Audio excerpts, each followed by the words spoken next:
At 2:17 in the morning, Ranger Daniel Cole heard a voice coming from deep inside the forest. It sounded like a woman. She was crying.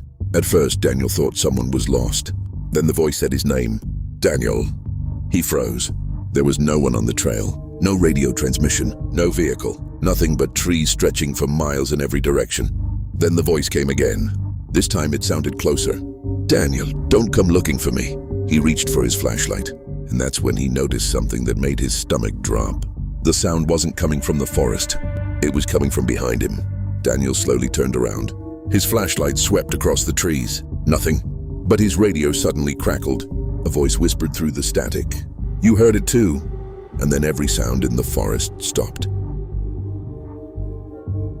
Part 1. The Night Patrol. Daniel had worked as a forest ranger for almost 11 years. He knew the woods better than most people knew their own neighborhoods. He knew which trails flooded after heavy rain. He knew where bears usually crossed. He knew which trees creaked when the wind changed. And most importantly, he knew what the forest normally sounded like at night. That was why the strange silence bothered him. It happened during a routine overnight patrol. A storm had passed through the area earlier that evening. The roads were empty. The campground had been closed for the night. Daniel's job was simple. Check the northern access road. Make sure nobody had entered the restricted section. Then return to the ranger station before sunrise. Nothing unusual. At least that's what he expected. Around 1:50 a.m., Daniel stopped his truck near an old service trail. He stepped outside. The air was cold. Wet leaves covered the ground. Somewhere in the distance, an owl called. Daniel checked his watch. Then he heard something. A faint sound, almost like someone crying. He listened carefully. There it was again. A woman, crying somewhere beyond the trees. Daniel immediately grabbed his radio. Dispatch, this is Ranger. Cole, I'm hearing what sounds like a possible person in the northern section. Static, no response. He tried again. Nothing. Daniel looked toward the forest. The crying continued, so he took his flashlight and started walking. Part 2, The Voice. The deeper Daniel went, the quieter everything became. The wind disappeared. The insects disappeared. Even the branches stopped moving. The crying became clearer. It was definitely a woman. Daniel called out, Ma'am? The crying stopped. Daniel waited. Nothing. I'm with the Park Service. If you can hear me, call out. For several seconds, there was silence. Then he heard a whisper. Help me. Daniel moved toward it. Where are you? No answer. He took another step. Then another. The voice came again. Please. Daniel raised his flashlight. Nothing. Just trees. He checked his GPS. According to the map, he was almost half a mile away from the nearest marked trail. That made no sense. There shouldn't have been anyone there. Then something strange happened. The crying started again, but this time, it sounded exactly like it was coming from inside his radio. Daniel stared at the device. The speaker crackled. A woman's voice whispered, Daniel.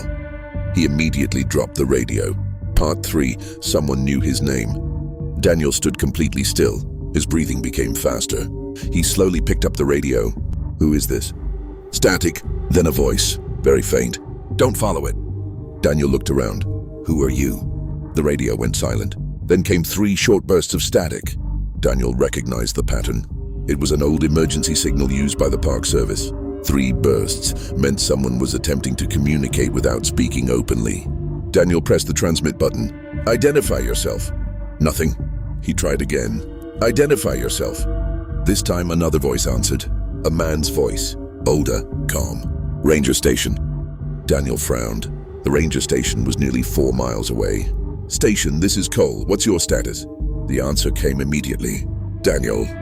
He froze. The man continued. Come back. Daniel's eyes narrowed. Something was wrong. He asked, what is my badge number?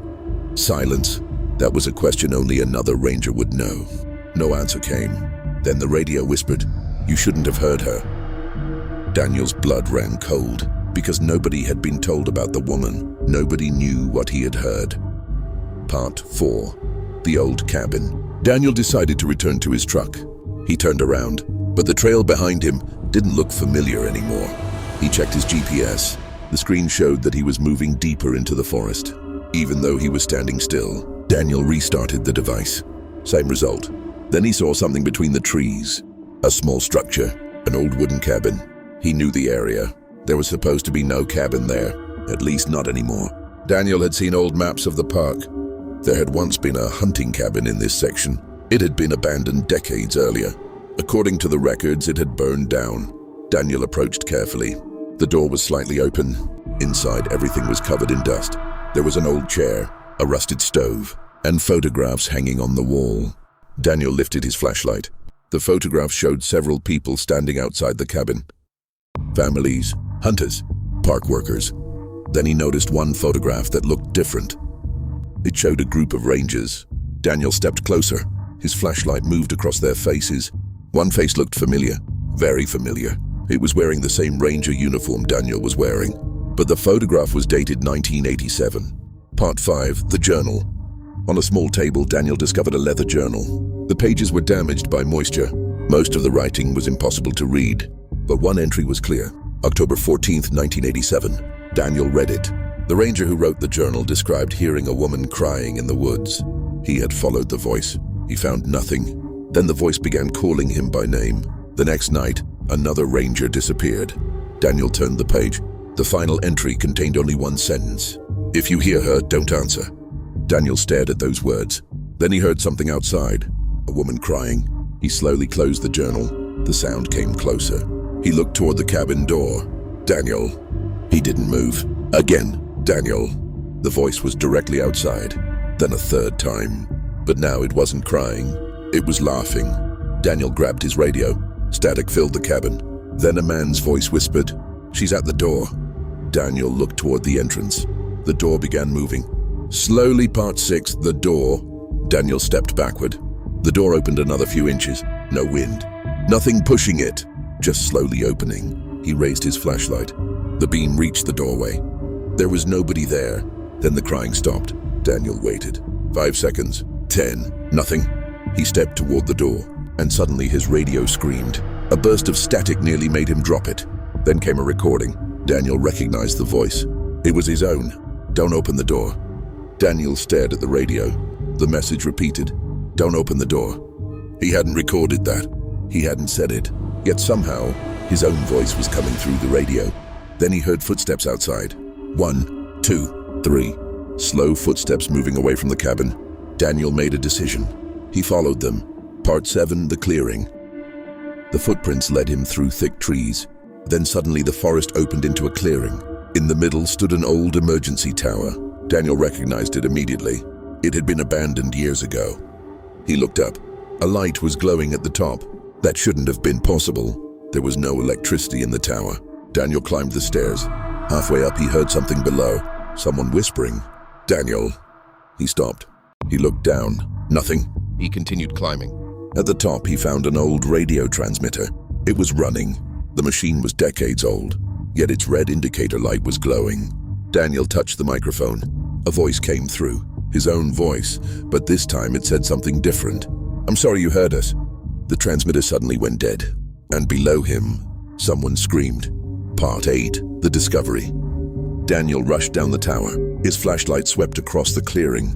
There was nobody there, but something had changed. In the dirt near the trees were fresh footprints, bare feet. They led directly toward the tower, then stopped. Daniel followed them with his flashlight. Nothing. He looked back at the tower and saw something hanging from the bottom step. A ranger badge, old, covered in mud. Daniel picked it up. The name engraved on it was Michael Cole.